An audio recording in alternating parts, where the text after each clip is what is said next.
Hi everyone. Next poem is once again by William Blake that has been taken from Songs of Experience. As I told you in the previous video, that is the title of the poem is The Tiger.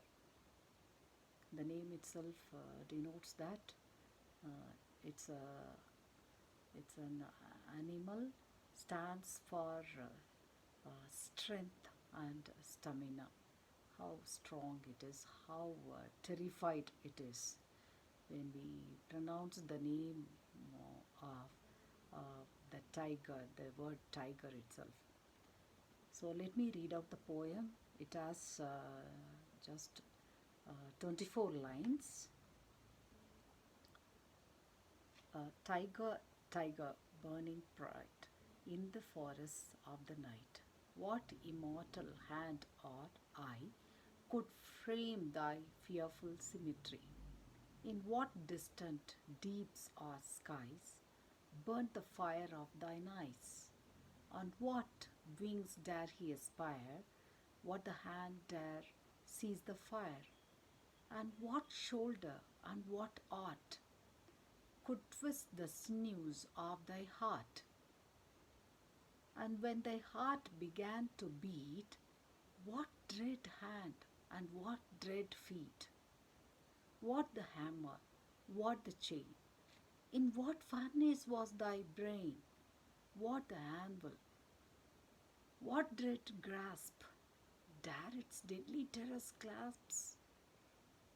When the stars threw down their spears and watered heaven with their tears, did he smile his work to see? Did he, who made the lamb, make thee? Tiger, tiger, burning bright in the forests of the night, what immortal hand or eye dare frame thy fearful symmetry? So the first stanza and the last stanza of the poem both are repeated. The first stanza of the poem has been repeated and used in the final stanza of the poem. Let us move into the meaning of the poem. It is also a very simple poem. Even child school going students can understand this poem easily. Tiger, tiger, burning bright. So burning bright referred to the eyes of the tiger in the forests of the night. So during the night time it could be noticed because the eyes of the tiger was burning. So in the forests of the night, burning brightly. What immortal hand or eye could frame thy fearful symmetry? So what immortal hand? So how God's hand and eye could create this kind of animal? In what distant deeps or skies burnt the fire of thine eyes? So how the fiery eyes God has created this creature with. So has God brought the fire necessary for making the tiger's bright eyes from the fire from the hell or from the lightning? So it has a doubt. The poet has a doubt whether God has got the brightness for the tiger's eyes from the lightning or from the fire of the hell. And also, on what wings dare he aspire? What the hand dare seize the fire? And what angel help its wings to the sky to bring down the lightning? So what angel helps God to bring the lightning from the sky to give the brightness for the eyes of the tiger? So how did angel hands grasp that lightning?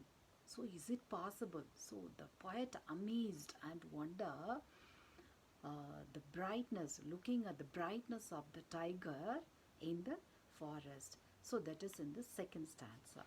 In the third stanza, What shoulder and what art could twist the sinews of their heart? So, when the tiger was very strong and fiery eyes, he is sure that the hands which have made the tiger also will be very strong and powerful, musculous shoulders he must have. So, the maker of the tiger, the creator of the tiger, also has a powerful, muscular shoulders and artistic powers to design this body of the tiger, and also not only the body and the heart of the tiger. So, how he must be very powerful and strong to create the tiger with fiery eyes and dreadful body and frightened appearance of the tiger. So the poet thinks that the maker must have been dreadful after he created the lion and let it free in the forest. And when the body moves on its legs, even the creator might have afraid of the gait of the tiger.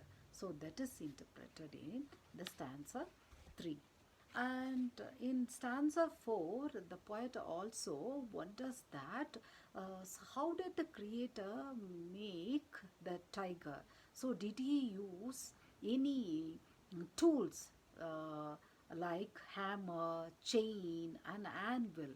So, he is surprised that did he use hammer, the chain to keep the tiger lie down where after he created and let loose the tiger in the forest. So the poet wonders that how could have the creator used these tools when he creating the tiger. So did he use furnace from the hell to uh, use hell to uh, make brine of the tiger?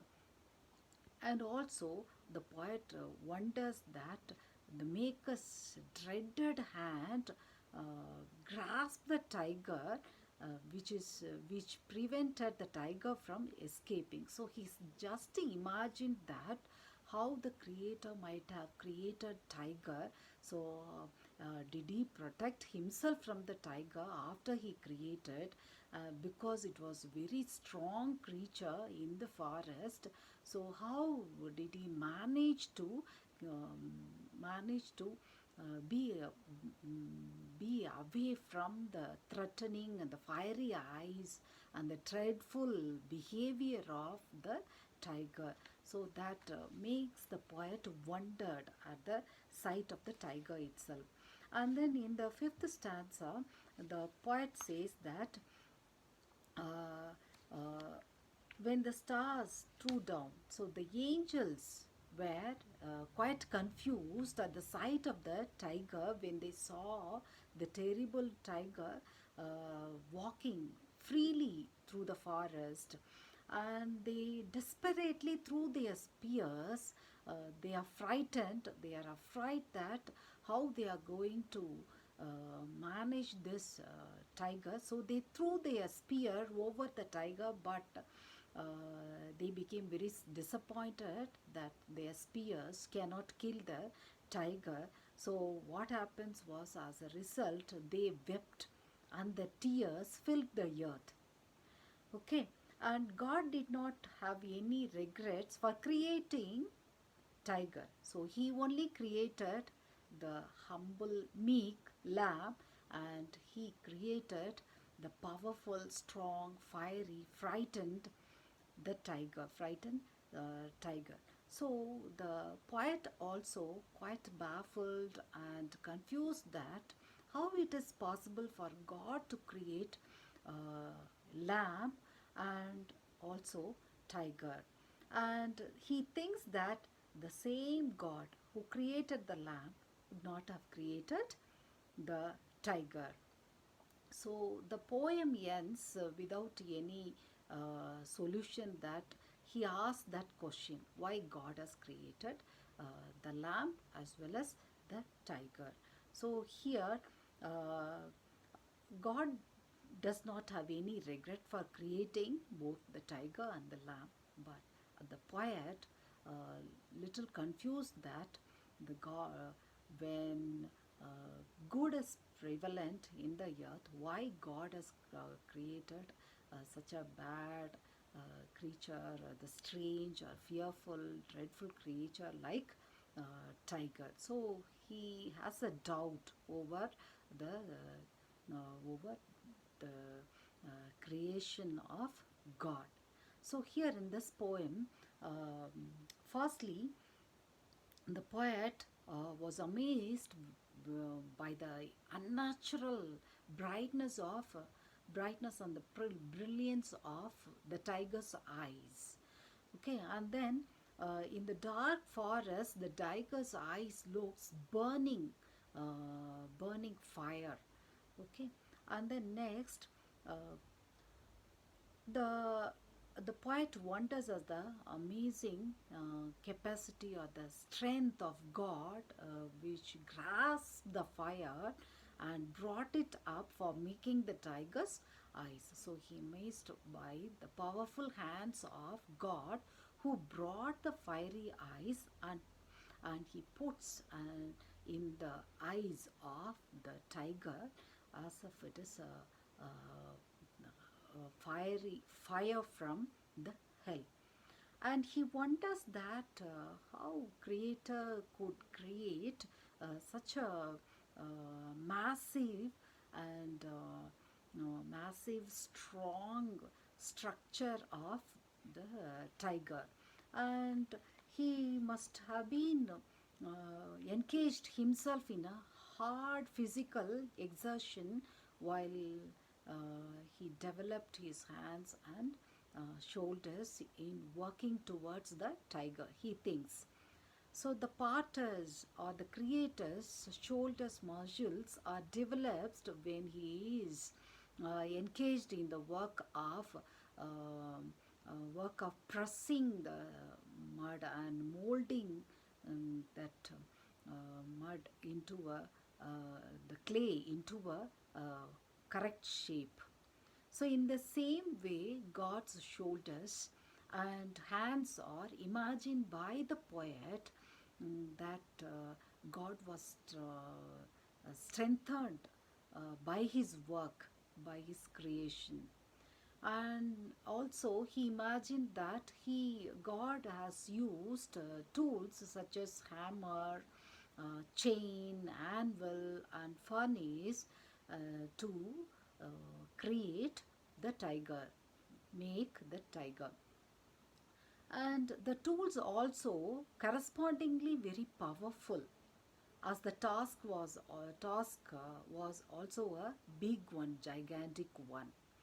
And the poet imagines that when the life was breathed into tiger, how it the animal came to alive. The poet wonders that how God managed to grasp and keep the terrible tiger from wandering freely uh, through the forest. So this is how the poets have so many doubts and wonders about the creation of the tiger, about its eyes and its physical body and the strength and its walk.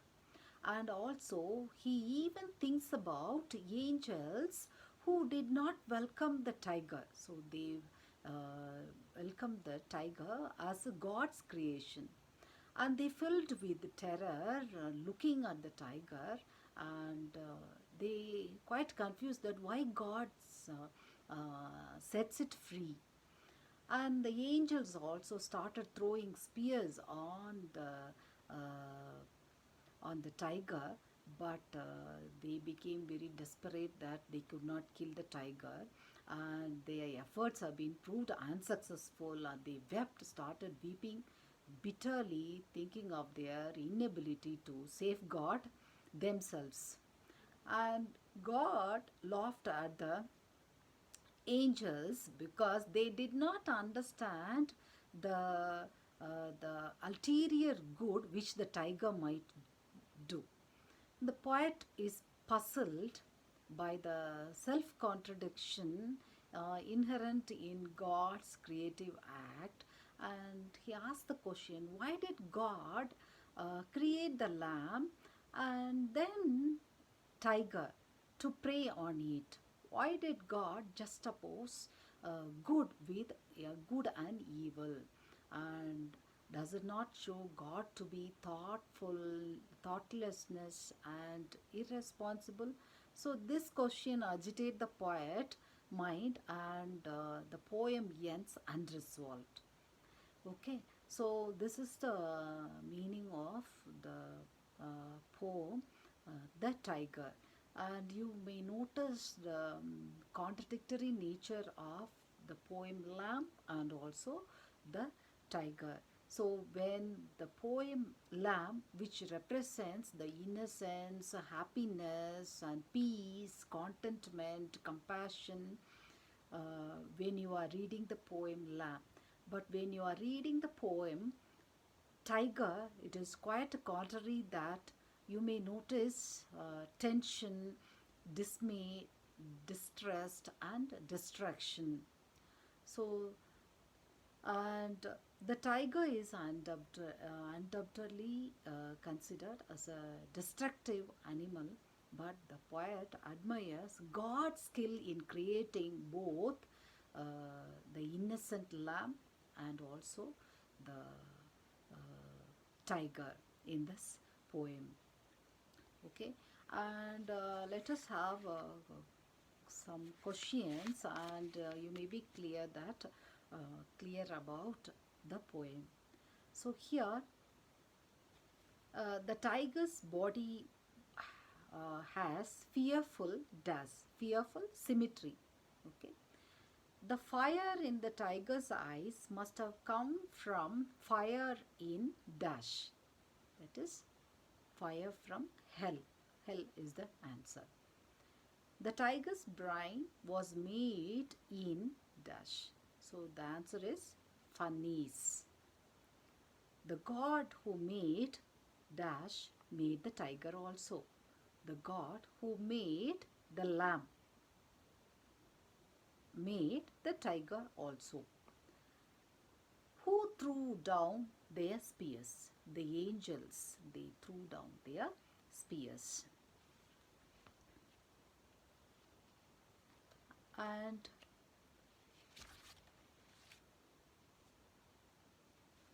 so there are list of poems which has been written under the songs of innocence. Other than the lamb, I just wanted to tell you what are the other poems. Next one after the lamb is the little black boy. Next one is a cradle song and night. And after that only one more poem, that is on another's sorrow. So these are the poems have been taken from the songs of innocence. Next one is songs of experience. So under this title you have poems like the fly, the tiger, the cloud and pebble, the little vagabond, poison tree, a garden of love, the human abstract. So if you have a time, you can go through these poems for better understanding of the Song of Innocence and also Song of Experience. Thank you for joining me in this video. I will see you in the next video. Bye to everyone.